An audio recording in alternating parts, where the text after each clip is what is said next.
The story of the Port Chicago 50 is one of bravery and the struggle against segregation and the fight for civil rights. In the midst of World War II, on July 17, 1944, the East Bay was rocked by a huge explosion at Port Chicago near Concord. All 320 men on duty that night were killed, almost two-thirds of them Black sailors.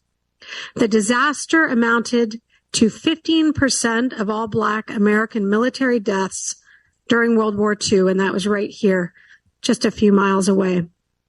The Black sailors who survived, many of them injured and all of them shaken by the traumatic event, were tasked with immediately cleaning up the remnants of the disaster, including the remains of their compatriots and friends, while their white counterparts were granted survivor's leave to return home, heal their wounds, and see their loved ones.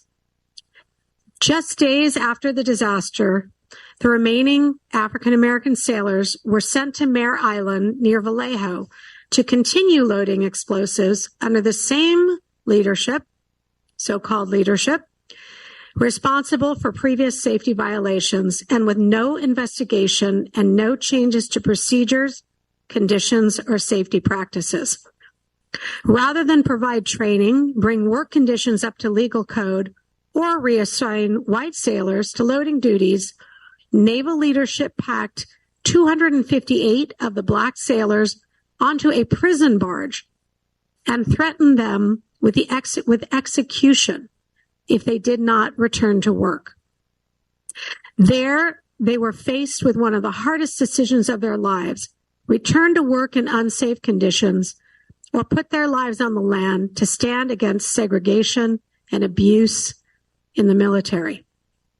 While 208 sailors, African-American sailors, reluctantly, under extreme pressure, returned to work, 50 refused, and for that they were charged with mutiny, which at the time carried a maximum punishment of death.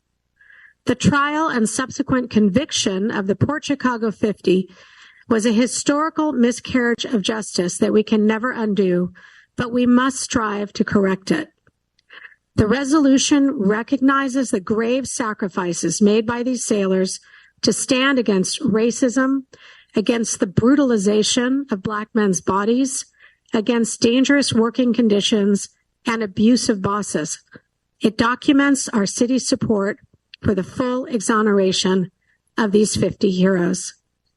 And I urge everyone to read the full item, which has a much lengthier history of an extremely shameful, disastrous episode in the history of the Bay Area and of the United States. And thank you all for your support.